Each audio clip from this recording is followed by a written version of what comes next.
My name is Mike Foster, the Entrepreneur's Mentor, and welcome to my interview series, A Zoom With. Now, I regularly share my thoughts with my audience with my snippets via my YouTube channel, but this series is a series of interviews to introduce you to trusted experts with a view to them sharing their thoughts and their tips with you. And today I'm delighted to be joined by Anne-Marie Robinson and Sheila Lord of BMR Health and Wellbeing. Hi ladies, thanks for joining me. Hello Mike, thanks for having us. As I always do in these interviews, just if you wouldn't mind to start with, just tell us a little bit more about yourself and the business. Yeah, my name's Anne-Marie Robinson and the business is called BMR Health and Wellbeing. What I do in the business is I'm a mental health first aid instructor, part of the Mental Health First Aid England instructor members group, delivering the full mental health first aid course, which I really enjoy, and other products and services with the MHFA England. So Sheila? I'm not an MHFA instructor, Mike. My background is in business improvement, quality management, lean techniques, and really getting to the root cause of problems in organisations and making sure we have that continuous improvement approach. So my role in the business is more of looking at workplace mental health programs as more of an integrated, systemic and structured approach, so that can be, so that organisations can look at really not just spotting the signs and symptoms of somebody when they're stressed in their ill, because at that point we've already got a problem. We want to do is take a more whole organisation approach and look at kind of the work environment and the stress factors that exist in the workplace to stop the stress from happening in the first place. In the same way that you wouldn't leave a piece of machinery without a guard on the front, because you're looking at injury prevention, and it's looking at mental health in the same way. So truly kind of putting mental health on that same platform as physical health. Great. Well, thanks for those introductions. And I know we've talked before about your mental health first aid training, your Flourish DX product, your framework in terms of what you're doing in terms of quality management processes. Why do you go with it from this integrated approach perspective? I think, going back to what I was just saying there, it's more about injury and injury management. The cost to businesses in terms of absenteeism, and we a lot of us would have seen these numbers, and presenteeism are phenomenal. There is on average £1,700 per employee. It costs an organisation in absenteeism and ill health as a result of poor mental health practices. So it's really important that we understand what is happening within our work environment and look to change those stressors, and not just home. We've got this escalation at the moment with COVID. So where workplace stress existed before and it was on the increase, general stress in human beings has increased tenfold because of factors that exist. That's exactly what I'm finding now, when I'm delivering training to individuals and organisations. People come on the course and there's so many people working from home, homeschooling. There's so many contributing factors, and like Sheila just said, COVID-19, and there's 1 in 4 adults struggle with a mental health issue, and working age adults is 1 in 6, and I could only imagine it's it's more now due to the past sort of 12 months of what we've been going through. Mm-hmm. And I certainly love your approach. There's certainly it's a big hot topic right now, isn't it? And there's certainly a lot of organisations sort of focusing on that. But I love your integrated approach. I love what you're bringing to market. But how do you see it differing to the rest of what the market are offering? I think with the Flourish DX, like Sheila mentioned, it's that preventative, before something happens. What we find is a lot of companies doing it as a tick box exercise in terms of just the training. They think that's enough, but you want to stop that from happening. I think as well, Mike, is that we'll get people that come to us for training, and there might be 8 mental health first aiders, 3 mental health first aiders, 2 mental health first aiders in an organisation of 1,000 people. Now, you can't put mental health first aiders in place in an organisation of 1,000 people and do nothing else. You know, the traditional approach to workplace mental health programs in the UK for most companies is to do the mental health first aid, is to do some yoga, some meditation classes, and to do maybe a fruit bowl Friday or a walk-in meeting. Okay, or an EAP system. All nice things to have, but they don't fix a problem. They're a plaster. They don't get to the root cause of what's going on. So you've got to take a preventative approach. You know, with physical health and safety, we know not to put our fingers in the plug socket. We know not to put our hands over the gauze. But with mental health, there has to be training and awareness for everybody, because not everybody understands mental health. We've been doing this for a number of years now, and I still have light bulb moments as the more I learn about my own mental health, the more mindful I become about my own mental health. I'm learning and developing all the time, because we're all human beings. So, you know, with the tools that we use, it ensures that everybody in the organisation has access to training. You still have mental health first aiders, because you do need those people there to triage as you would a physical injury, but everybody else needs to be educated to a level Having that awareness piece, isn't it? Definitely. Mm-hmm. I mean, like Sheila said there, and what we're about as an organisation is that education. I still have people that I train who still don't really understand mental health, that we all have mental health, you know, whether it be good mental health, poor mental health, and to stop that before it does go into a mental illness. And still people just are really not educated, you know, and that goes from right across the board. It's quite astonishing to see. So that we believe there's, you know, a lot of education still on this subject area.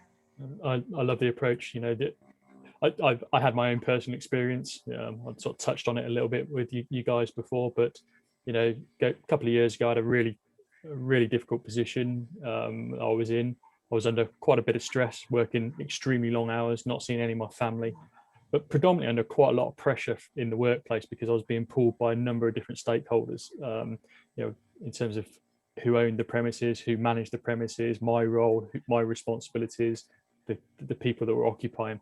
So much pressure that I was under. As a company, we did the mental health first aid training course, and then we put up information about such topics around the office. And I think it was a tipping point actually for me that made me resign in the end, was that a senior director of the company came into my office. He'd obviously, from the training, identified that I was struggling. But instead of having a conversation with me, just pointed to a poster on the wall and said, "You need to phone that number." And this comes back to me a little bit like the sticky plaster pieces, or that you scratch the surface. I've done the tick box scenario, we've done the training, but we didn't really understand it. And I've got a great HR client I work with, and she always talks about having the difficult conversations. And I felt that this is where the training that they'd done hadn't really scratched the surface. It's sort of like they'd done the tick box, but this guy didn't, you know, senior member of the team didn't even know how to have a difficult conversation with me. And actually, if he got to know me, he knew by pointing to a poster I'd have never picked up the phone to dial that number. So it needed a different approach from me. So I really resonate with what you're doing. Yeah, it is really difficult, isn't it?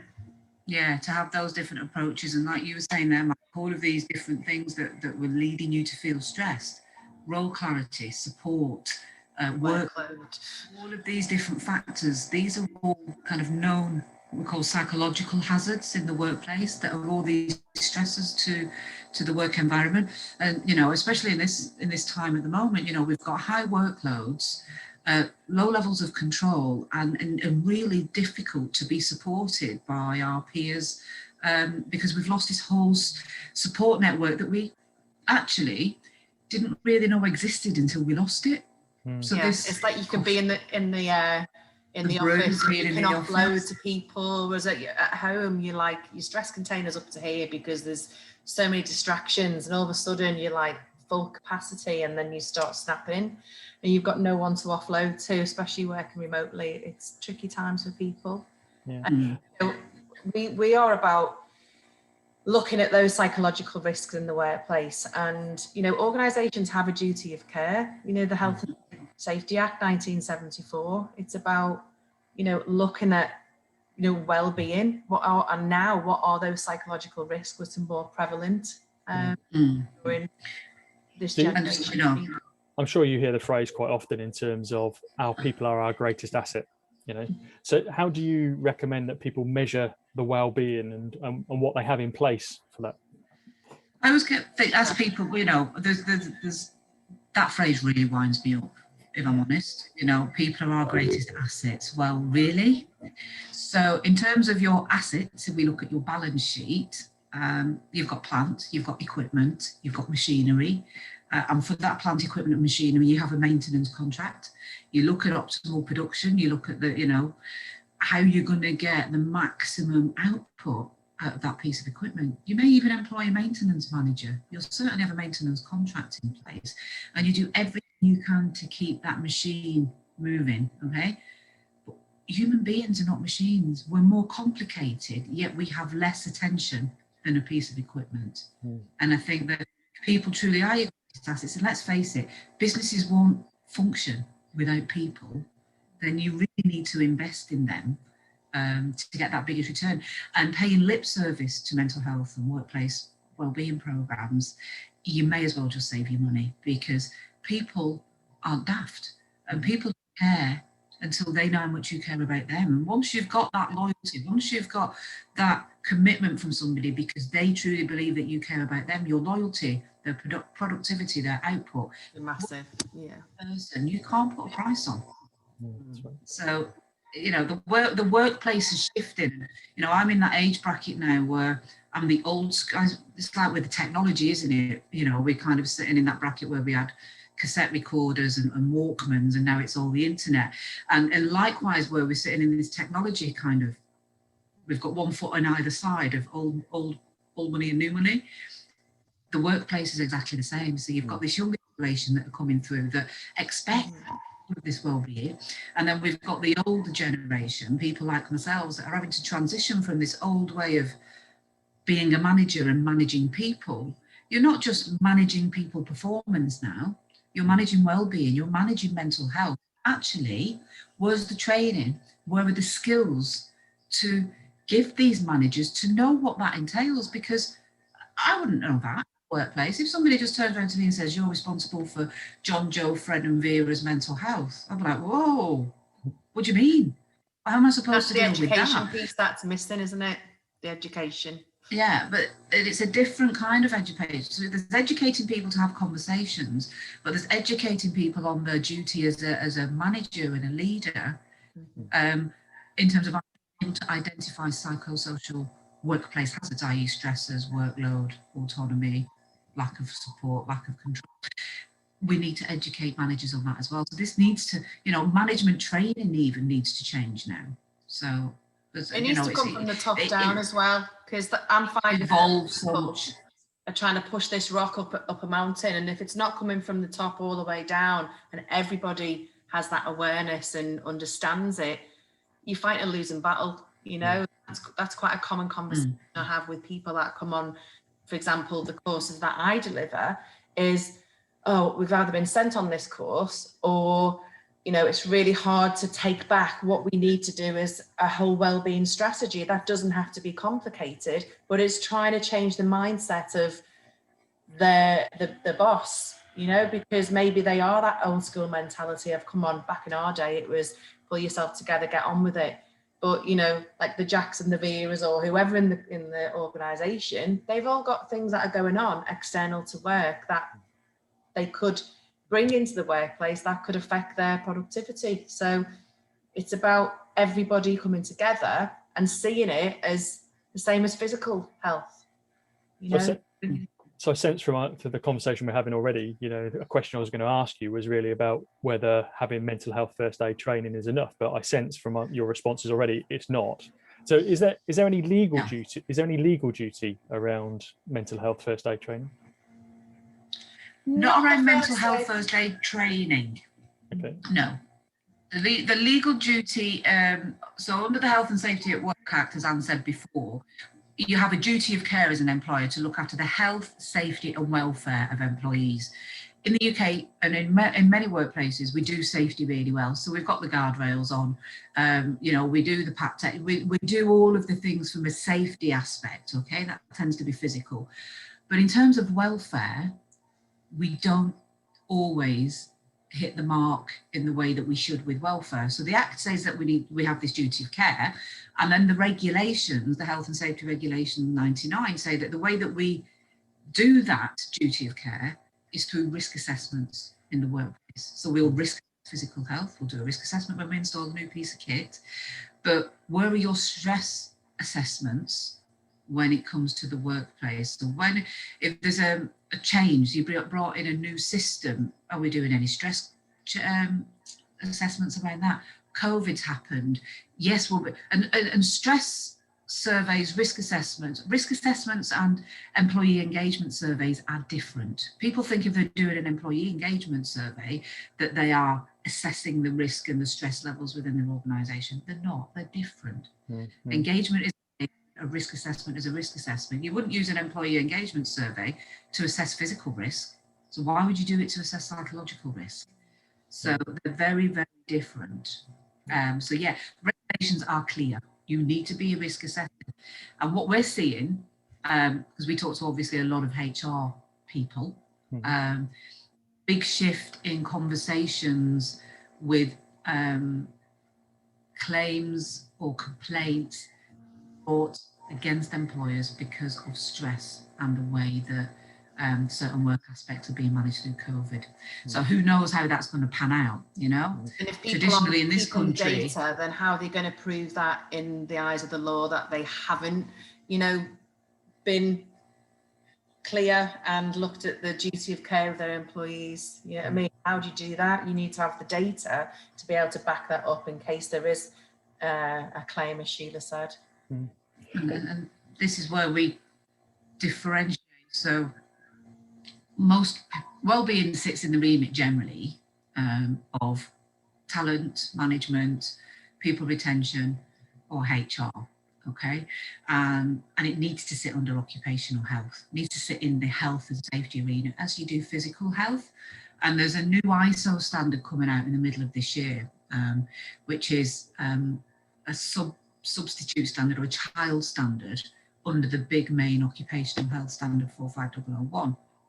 And that clearly puts mental workplace wellbeing, psychological risk under the remit of occupational health. And it provides this framework, which is what with organisations in terms of getting them compliant and certified, or just working within that framework of best practice, which has been agreed across 72 different countries across the globe. So that's going to be speaking the global language of the way we do workplace wellbeing. And there's an ISO standard for it, you know, businesses will start to take on that certification. And people are still scared to address it, but it needs to be done. But it doesn't have to be difficult. It is so simple to implement, you know, a really good wellbeing strategy, policies, you know, getting all this in place. It doesn't have to be complicated. Really, really simple to do. Personally, I think if a business takes the ISO standard, they show that they're serious and they're not, you know, going back to this, our people are being our greatest asset. They're showing that they're serious to that. And, you know, I love that commitment you're making. So my final question, I guess, is what's key to a successful and well-educated workplace mental health program? It's got to be company-wide, and it's got to be supported from the top, but it needs to be a cross-functional approach as well. So there needs to be consultation across the whole business. So there's no point down this way, manager pushing it up that way. It needs to go like this, and it needs to go across the whole organisation. And you can't, like I said before, you can't pay lip service to it. There has to be a true, genuine want and need from the organisation to drive this through as of culture. So it's about change, you know, it's about compassionate leadership. There are many different moving components to a good workplace wellbeing programme. So it's about that culture shift. It's about leading from the front. It's about behaviours and not just purely going through this tick box exercise. But for me, adopting standards like ISO, getting it into the management review, getting it onto the management agenda, measuring it as a financial KPI in your business, all of these things are, you know, you'd get buy-in from different people at different sections of the organisation. It's quite surprising still, Mike. You know, I'll speak to you know, somebody on reception and I'll say, oh, do you have any mental health first aiders, or what have you got in place at the moment? And they don't know, and they come back on the phone and said, oh yeah, we've got, you know, 16 mental health first aiders, or we do this and this, but they didn't know. And there's, like Sheila said, it needs to come across the whole organisation. That poor person didn't know that they've got 16 people they can have a conversation with if they were struggling. And still you find in that, you know, there's the lack of communication. And we're also working with really good organisations who are really, really leading the way in terms of, you know, the whole organisation approach. You know, they've got a wellbeing committee in place. So they've got people that have put themselves forward because they want a better working environment. They want to be able to, you know, see their colleagues, you know, flourishing in certain areas of the job. So it's very, very different at the moment, but until we can sort of level out and everybody comes together, that's when you've got a really, really good thought out, you know, wellbeing strategy for organisations that ultimately will, you know, be the bottom line to the business where it comes from. Yeah. And what I love about you guys are doing is that, you know, I talked to you before about there's a lot of noise, but you're shouting clearly about what needs to be done. So yeah, I hope you lead the way, and I hope people follow you and engage with you to help them in their organisations to, as you say, build a psychologically healthy workplace and promote employee wellbeing. So brilliant. Thanks for joining me today. Thanks, Mike. How do people contact you if they want to discuss that further with you? We've got a website. It's BMR Health and Wellbeing.co.uk, or you can find us on LinkedIn. We've got BMR Health and Wellbeing LinkedIn page, and also our personal LinkedIn pages, which is Anne-Marie Davis Robinson, and also Sheila Lord. Super. Thank you. Easiest one as well, just drop us an email. So it'd be Sheila or Anne at BMR Health and Wellbeing.co.uk. Super. And I certainly encourage people and recommend people to have a conversation with you and take their mental health awareness a little bit more seriously than perhaps many businesses do. So thanks again for joining me. Thanks, Mike. Thank you, Mike. It's been a pleasure. So please do subscribe to my YouTube channel, and you'll get notified next time I publish a new interview. And I'll see you next time for a Zoom with whoever's next.